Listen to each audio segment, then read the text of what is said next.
Queridos, esse ano foi um ano muito difícil, né?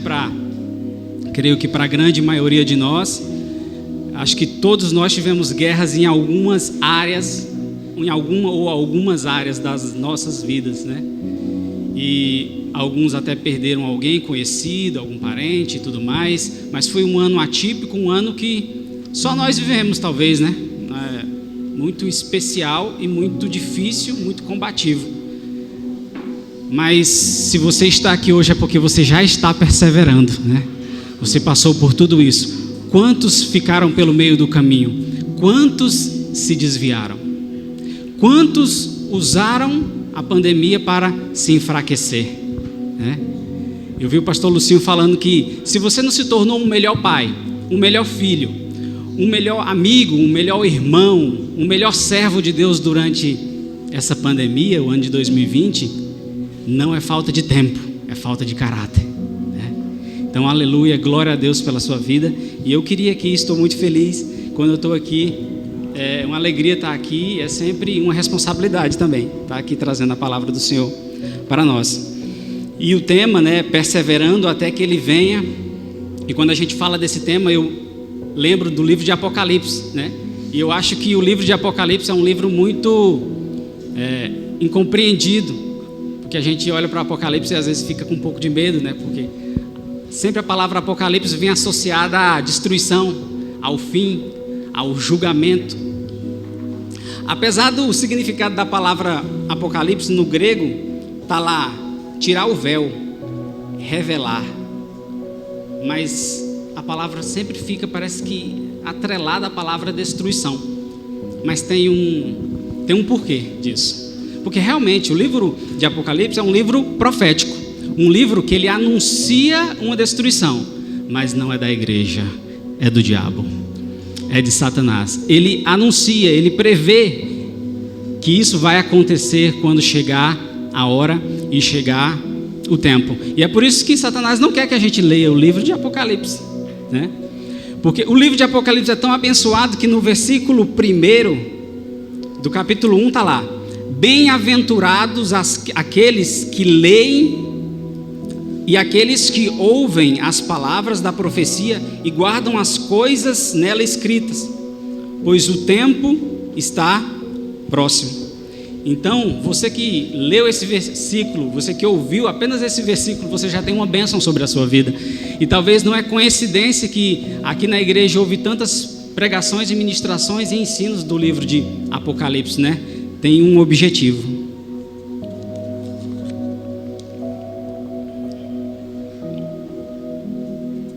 Perseverar. Eu fui lá no dicionário, né, e buscar o significado da palavra perseverar. E às vezes a gente fala perseverar, a gente pensa assim, não, perseverar é aguentar a pancada ali quietinho, né? O sofrimento aqui, mas eu vou perseverar. Mas muito diferente disso. Persistência de quem não desiste. Insistir, obstinar, continuar, perseverar o sonho. Incapaz de desistir. Então, perseverança até que Ele venha. Perseverar não é regredir. Perseverar não é aguentar calado. Perseverar não é aguentar pancada e sofrimentos calado, não. Perseverar é avançar. Você podia repetir comigo? Avançar. Conquistar territórios. Isso é o que perseverar quer que a igreja faça. Avance, conquiste, evangelize, espalhe a semente que desceu com Cristo. E eu elenquei aqui três requisitos para que você possa perseverar no ano de 2021.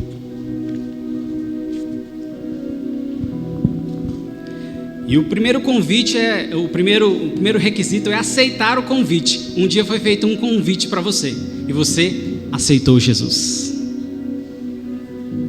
Você lembra desse dia? Você lembra assim forte desse dia? O que sentiu no coração quando você teve aquele contato? Queimou algo dentro de você. Você aceitou um convite. Então, você aceitou esse convite. E no livro de Apocalipse, no capítulo 3, versículo 20 e 21, tens assim: eis que estou à porta e bato. Se alguém ouvir a minha voz e abrir a porta, entrarei em sua casa, cearei com ele e ele comigo. Ao vencedor dar-lhe-ei sentar-se comigo no meu trono, assim como também eu venci e me sentei com o meu Pai no seu trono. Apocalipse capítulo 3, versículo 20 e 21. E Apocalipse 19, versículo 9 diz: então me falou o anjo, escreve: bem-aventurado aqueles que são convidados à ceia das bodas do Cordeiro. E acrescentou: são estas as verdadeiras palavras de Deus. Então, felizes são aqueles que são convidados. Se você está aqui hoje é porque você foi convidado. Você aceitou Cristo como seu Senhor e Salvador. A salvação te alcançou e você está aqui hoje. Então, felizes são aqueles que tiveram esse convite. Muitos não tiveram acesso a esse convite. E nós somos responsáveis por levar esses convites para quem não teve acesso. Quando eu aceitei Jesus, isso foi em 2010, eu tinha 25 anos. 26, já tinha feito 26 anos. E aquilo foi uma coisa muito simples para mim, né? Simples assim, eu falo, o ambiente estava simples, por isso eu estava com meu coração aberto. Eu acho que é mais fácil até a palavra de Deus penetrar no coração do homem fora da igreja do que dentro da igreja. Muitas vezes quem está na igreja é porque já foi pego por Jesus lá fora e chega na igreja já. Então, foi uma coisa simples, conversando com os meus colegas de trabalho, um deles começou a falar e ele nem estava pregando para mim, ele apenas estava falando do que Jesus fez na vida dele. E ele falava de uma forma como eu nunca tinha ouvido alguém falar de Jesus. Ele falava assim: Jesus mudou minha vida, Jesus me tirou o vício tal, Jesus fez isso comigo. Há 30 dias atrás eu era assim, assim, assim. Hoje eu sou assim, assim, assim. E aquilo me encantou, porque eu nunca tinha visto ninguém falar de Jesus desse jeito. Eu falei: nossa, Jesus faz isso mesmo pelas pessoas. Jesus é diferente. E aquilo ali queimou no meu coração. E ainda, naquele mesmo dia, à noite, eu sentado com a Narla. A gente já se conhecia, a gente fazia faculdade junto. E a gente comendo um espetinho em um local aqui da cidade. E aí, na minha leiga ignorância daquela época, mas mesmo assim eu sabia que algo tinha acontecido dentro de mim. Eu não sabia talvez significar isso com palavras, mas eu falei para ela: amor, eu não sei o que aconteceu, mas ou Deus, ou Jesus, ou o Espírito Santo me tocou naquele momento, naquele lugar. Daquele dia em diante, nunca mais eu fui o mesmo. Na verdade, naquele dia eu aceitei Jesus e passei a viver para Jesus, enfrentando as coisas que todo cristão enfrenta, né? Eu tinha muitos amigos, tinha muitos conhecidos, ia para a casa de muitos amigos, mas a partir dali, naturalmente, eu fui perdendo alguns amigos, né? Se afastando de mim, não por imposição, mas porque quando você faz escolhas e quando você tem foco em algo, naturalmente aquelas pessoas que não têm o mesmo foco que o seu vão ficando para trás. E depois de um tempo eu até achava ruim isso, né? Porque eu gostava deles, eram pessoas que tiveram em momentos muito importantes para mim. Havia uma cumplicidade muito grande, mas naturalmente eles já não me chamavam mais para os lugares, né? E por respeito a mim, vendo que eu tinha mudado alguns hábitos, mudado alguns comportamentos e eu já não era uma pessoa legal para os ambientes onde eles estavam mais, né? E superado isso, eu cresci em Cristo, vim renunciando muitas coisas, mas também vim vivendo os melhores anos da minha vida, porque você acha a sua essência. Quando você acha a sua essência, você não quer largar mais essa essência. Amém? Aleluia, queridos. A mudança que acontece é de dentro para fora, né? Quando você aceita Jesus, algo amadurece de dentro para fora, desabrocha, revela muita coisa sobre você. E engraçado que conhecendo Jesus, você conhece quem é você. Realmente você sabe quem é você. E a perseverança vem aí. Porque entre você aceitar o convite que eu falei e você entrar na festa, são coisas diferentes, né? Muitos aceitaram o convite, mas não entrarão na festa. Não sentarão com o Senhor. Não participarão da comunhão. Porque entre aceitar o convite e estar na festa está perseverar. Está a perseverança. Então, quem persevera vai participar. E a perseverança é tão maravilhosa porque nós somos frutos dessa perseverança. Todos nós somos frutos dela. Porque se você imaginar, o Evangelho desceu com Cristo. Cristo chamou 12. E os 12 perseveraram com Ele. E os 12 multiplicaram. E esse Evangelho se espalhou. E esse Evangelho ganhou as nações. E chegou no Brasil e nos conquistou. A perseverança, nós somos frutos dessa perseverança. É como aquela corrida de bastão que um entrega para o outro. O bastão agora está conosco. A perseverança agora está conosco. Nós temos uma missão. Nós somos chamados para ser agentes transformadores de vidas. Você não foi só chamado para desempenhar o seu trabalho, ou ser um bom pai, isso é o básico. Mas nós fomos chamados para transformar vidas. Para onde tem morte, você levar esperança. Onde não há sonho, você levar esperança. Isso é o que Deus quer que os filhos façam. Tem filhos de Deus aqui hoje? Aleluia. Glória a Deus. O segundo ponto que eu elenquei é ter a mentalidade de filho. Que nós temos um pai. Se nós temos um pai, nós temos que ter a mentalidade de filho. Isso é profundo. É fácil você falar. Mas você fala, mas aquilo não tem tanto efeito. Agora, quando você vive o que você fala, aquilo tem efeito na sua vida. Aquilo realmente se concretiza na sua vida, né? Lá em Gênesis, capítulo 1, versículo 26, né? Tá. E disse Deus: façamos o homem à nossa imagem e conforme a nossa semelhança. E aí tá no plural, né? Façamos o homem a nossa imagem e semelhança. Tem várias conjecturas bíblicas, né? Que Deus estava falando com os anjos, que Deus estava falando consigo mesmo, que Deus estava falando consigo mesmo, representando a Trindade, né?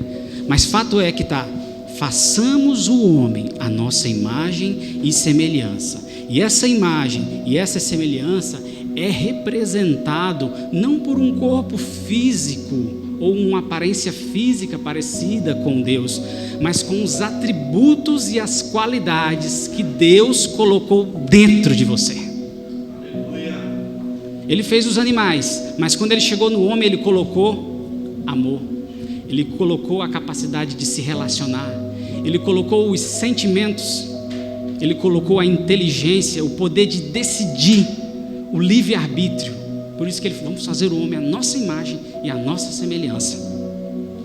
Lá em Efésios 1:4 diz assim: como também nos elegeu nele antes da fundação do mundo, para que fôssemos santos e irrepreensíveis diante dele em amor. Deus nos elegeu nele, antes da fundação do mundo.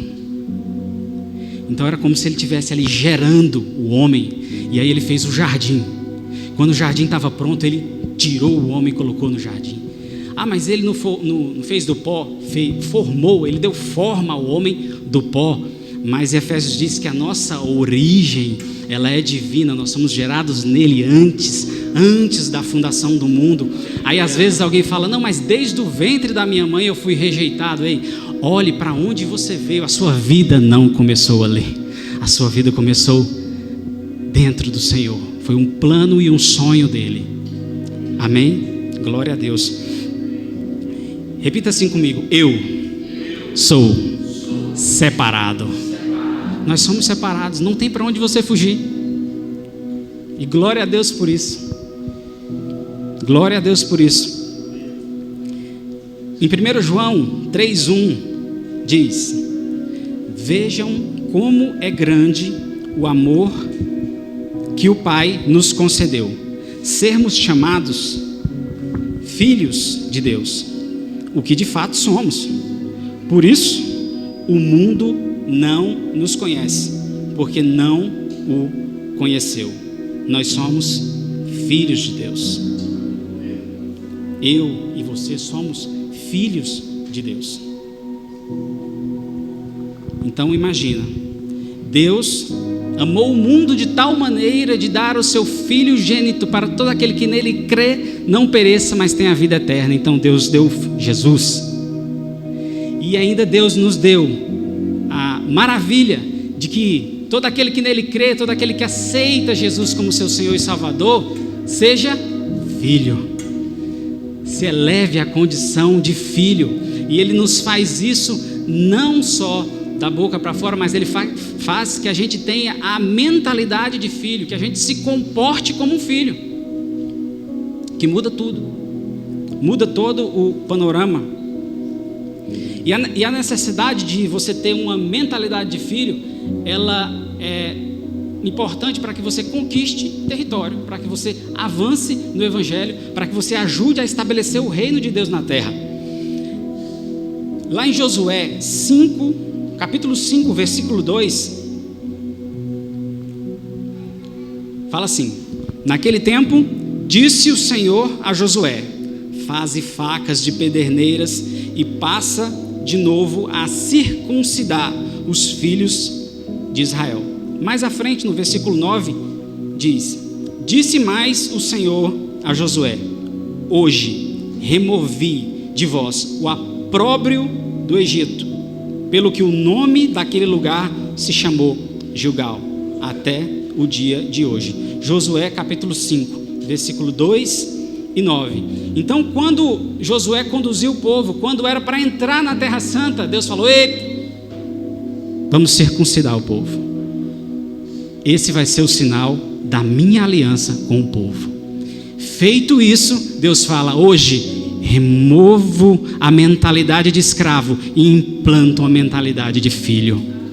Ele sabia que tinha que remover o opróbrio do Egito, a mentalidade do Egito, de escravidão, para que aquele povo conquistasse, para que aquele povo avançasse. Porque escravo não conquista, escravo é conquistado. E eles passaram a ser livres.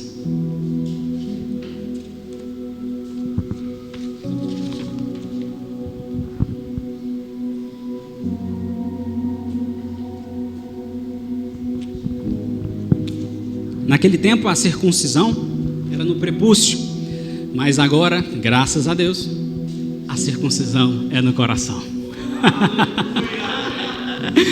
É no coração, porque o Pai procura adoradores que adorem o Pai em espírito e em verdade.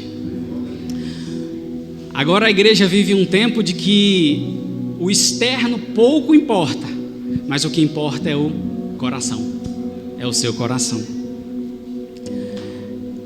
E essa circuncisão simboliza a aliança com o Senhor. E eu vou te falar uma coisa: sabe quem pode quebrar essa aliança sua com Deus? Só você. Ninguém mais pode. Ninguém mais, nem o diabo pode. Você decide quebrar a aliança. Você decide fazer algo errado, porque Deus te deu um livre-arbítrio. Só você pode quebrar a sua aliança. Quando você exerce essa filiação, isso gera essa mentalidade. Você exercer a filiação, saber que nós somos herdeiros de um reino, que nós temos uma herança, e não para a nossa glória, mas para nós entendermos quem nós somos e até entendermos o sacrifício da cruz, né? Há uns dias atrás, a minha filha, a Laura, tem 6 anos, vai fazer 6 anos agora em março. Ela viu minha carteira aberta e ela foi lá e pegou um dinheirinho, né? Uma notinha de dinheiro lá. E aí a minha esposa falou: minha filha, não pega esse dinheiro, não pega porque isso é furto. Se o seu pai não viu, isso é furto, seu pai vai brigar com você. E aí, eu estava no banheiro e eu ouvi, e ela falou assim: vai brigar comigo? Mesmo sendo filha dele? Tem 5 anos, ela tem uma mentalidade de filha. Apesar daquilo não ser... É importante, né, ensinar para a criança o que é certo e o que é errado. Mas o que eu queria destacar é a mentalidade de filha que ela demonstrou ali. Porque a gente se relaciona... Desde que ela saiu do ventre, a gente se relaciona, a gente tem uma intimidade. Então é necessário que você tenha intimidade com Deus. Quanto mais intimidade, mais você reivindica esse estado de filiação, né? O filho não chega lá: papai, eu posso pegar isso aqui, né? Esse aqui não. Ele vai lá e pega, porque ele vê que o que é do pai é dele. Então nós temos que ter isso. E se você tem algumas dúvidas ou dificuldades de enxergar isso, olha para o seu relacionamento com seu pai, ou olha para o seu relacionamento com seu filho. Deus nos deu a família, que é um modelo maravilhoso da Trindade: Pai, Filho e Espírito Santo. Não há como você olhar para a família e não fazer uma analogia ao Pai, ao Filho e ao Espírito Santo, aos relacionamentos. Aleluia. Amém. Agora, essa mentalidade de filho, é importante que a igreja também saiba que quando em João, por exemplo, em João capítulo 1, versículo 12, né, fala: quando você aceita Jesus, tudo se faz novo, as coisas velhas já passaram e tudo mais, tudo é uma maravilha. Então ali você aceita Jesus e é como se você fosse uma criança ali no reino. Você está aprendendo, você precisa de ajuda, você está amadurecendo, né? Só que Deus, como todo pai, Ele não quer que você passe a vida inteira como uma criança espiritual. Ele quer que você evolua, que você crie maturidade. E aí já em Romanos, capítulo 8, versículo 13 e 14, a chamada lá de filho já é um pouco diferente. Está lá: porque se viverdes segundo a carne, caminhais para a morte. Mas se pelo Espírito mortificardes os feitos do corpo, certamente sereis visíveis. Pois todos os que estão guiados, os que são guiados pelo Espírito de Deus, são filhos de Deus. Então agora Ele não quer mais tudo se fez novo, eu sou uma nova criatura, mas Ele quer que você seja guiado pelo Espírito de Deus. E interessante que para você aceitar Jesus, para você ir até Jesus, não lhe custa nada.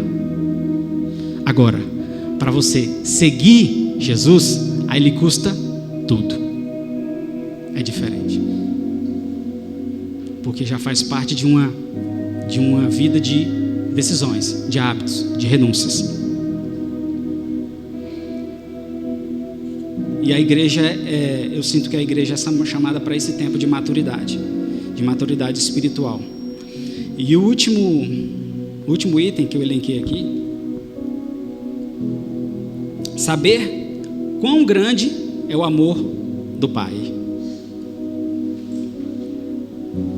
Eu e meu pai já tivemos algumas desavenças. Ele já falou muita coisa que me magoou. Por uma oportunidade, nós ficamos 2 anos sem nos falarmos. Isso misturava um pouco a questão de eu ter aceitado Jesus. Enfrentei algumas barreiras nesse aspecto dentro da minha família.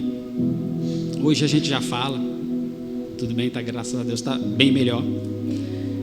Mas por mais que ele falou algumas coisas que me entristeceu, que às vezes, se vocês ficarem sabendo, você fala assim: não, isso não é coisa de um pai falar para um filho. Mas sempre eu sabia: ele me ama. A minha esposa me amou, mas ele me ama. Eu sei que ele me ama. Esse é o amor que a gente tem que saber, que Deus nos ama. Porque assim como um pai corrige, assim como um pai ensina, e assim como um pai às vezes é severo, ele nos ama. Esse amor é incondicional. condicional. Deus nos ama tanto que Ele escondeu as coisas mais valiosas dentro do homem. E aí você pensa, ouro, prata, bronze, diamante, isso Deus escondeu lá debaixo da terra, mas as coisas espirituais Deus escondeu dentro do homem. Aleluia, Senhor. Santo é o teu nome. Estamos felizes nesta manhã, Pai, por estar ouvindo a tua palavra.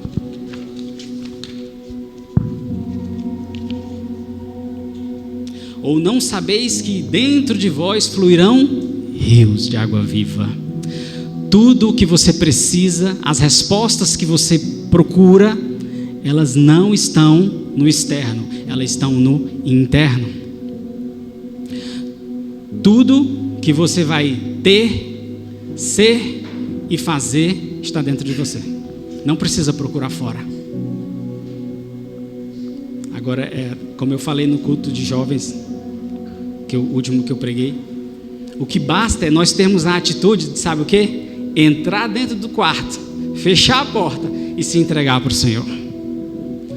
Às vezes, quando a gente passa por uma dificuldade, a gente tem uma tendência de procurar nas pessoas a nossa resposta. E é bacana o aconselhamento de pessoas que têm referencial e são referencial para você. Mas tem momentos que você tem que se encontrar com o Pai, entrar no seu quarto, fechar a porta e não sair de lá enquanto vocês não se entenderem. É isso que Deus quer, é se relacionar. E o relacionamento é isso. Não é, você pode questionar, você pode chegar e falar, Deus, por que está acontecendo isso? Ele vai gostar, você vai se relacionar com Ele. Isso é intimidade. Nós temos um Pai amoroso, nós temos um Pai que quer nos ensinar, que quer nos direcionar, que se entristece também quando nós fazemos coisa que entristece o Espírito Santo. E assim como um filho que nasce, e aí o pai pega a criança ou pega o documento do hospital e leva lá no cartório para registrar aquela criança e dar uma identidade, Deus nos deu uma identidade, né? De sermos chamados filhos de Deus. E o diabo tenta roubar essa identidade, né? Tudo aquilo que é de Deus, o diabo tenta o quê? Distorcer. Tudo aquilo que Deus criou para a sua honra e para a sua glória, o diabo tenta distorcer e acabar. E uma das coisas é a identidade. E se o diabo é capaz de tentar roubar a identidade de Jesus, imagina o que ele não tenta com a nossa identidade de filho, né? Porque Jesus, quando foi batizado por João Batista, né? A Bíblia diz que abriu-se os céus e uma voz de lá falou: este é o meu filho amado. Logo depois dali, Jesus vai para o deserto e ele é tentado pelo diabo. E o diabo fala: se tu és o filho, faz isso, faz aquilo. Mas Jesus não obedece o diabo. E Jesus também não precisava provar que era filho, porque quem é filho sabe que é filho. Quem é filho sabe que é herdeiro. Quem é filho sabe que tem um reino.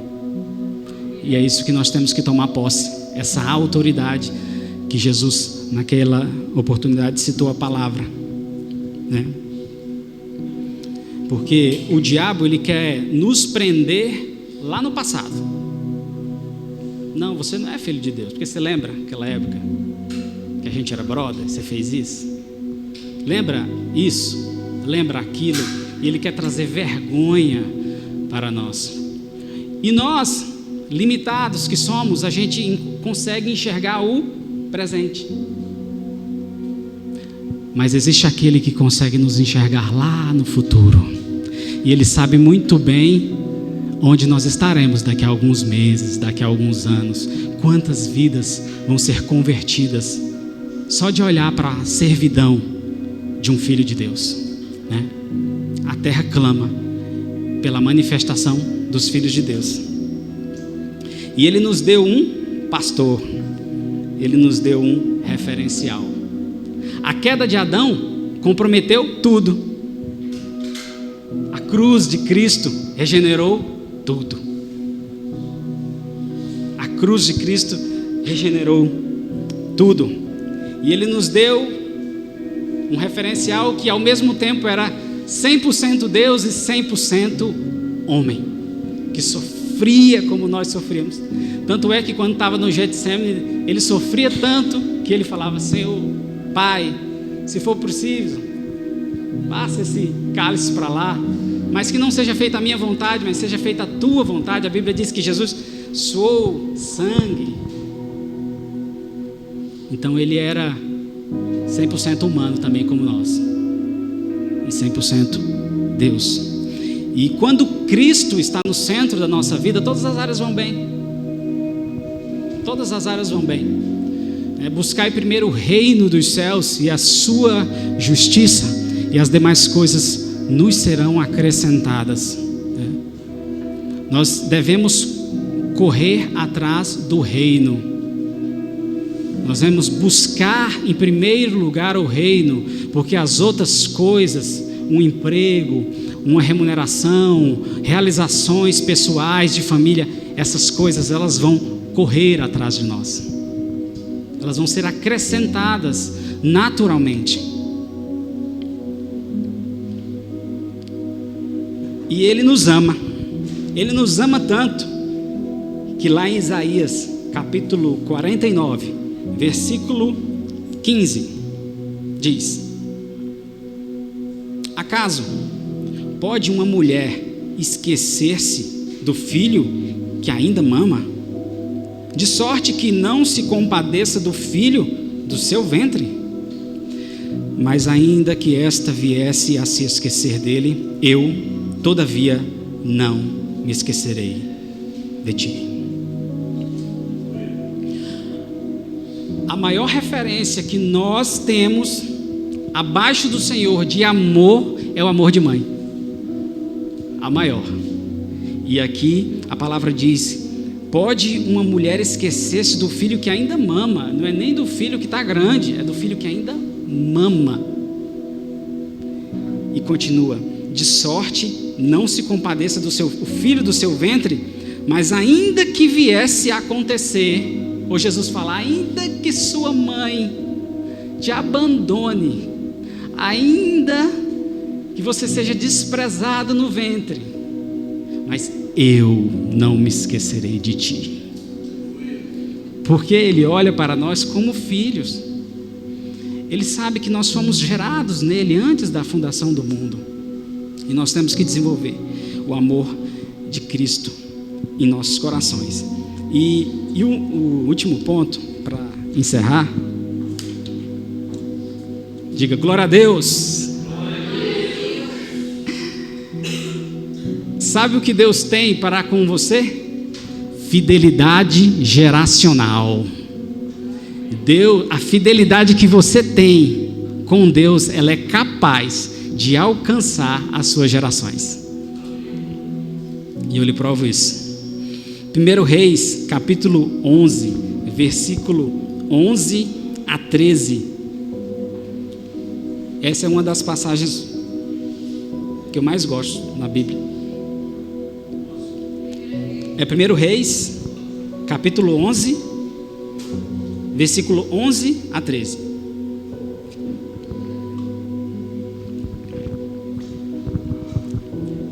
Amém?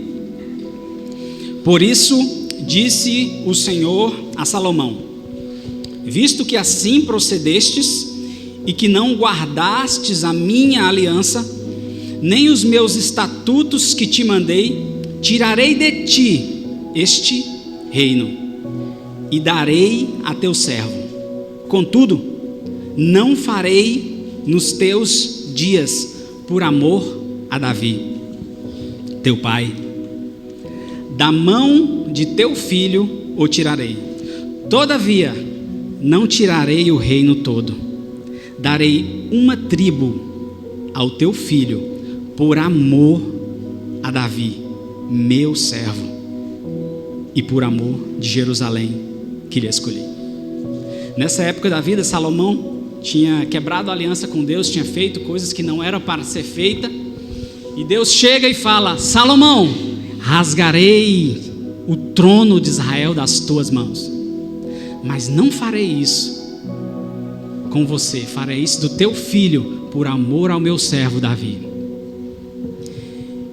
E ele continua falando: e também não tirarei o reino todo, mas eu tirarei apenas uma tribo, por amor ao meu servo Davi.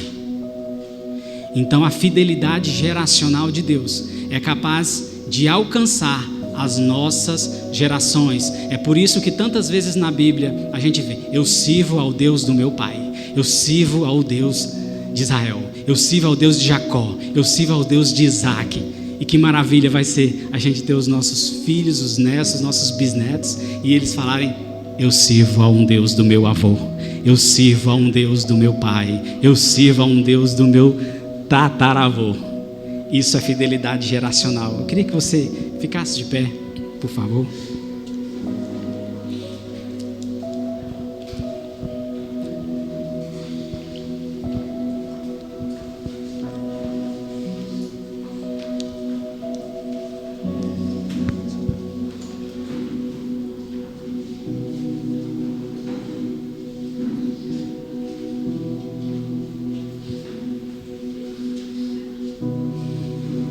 Aleluia, Senhor, obrigado.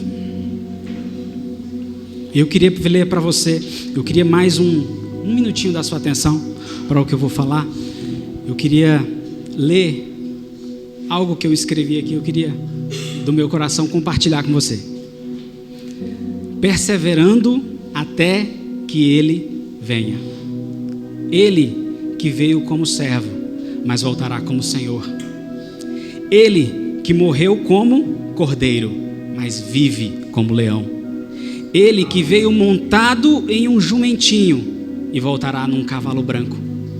Ele que veio para perdoar, mas voltará para julgar. Ele que veio como príncipe da paz, mas voltará como príncipe de combate. Ele que morreu com uma coroa de espinhos e voltará com uma coroa de glória. Ele que veio como simples carpinteiro e voltará como Rei dos reis e Senhor dos senhores, para a honra e glória dele. Amém. Eu queria que você curvasse a sua cabeça e começasse a orar ao Senhor nessa manhã.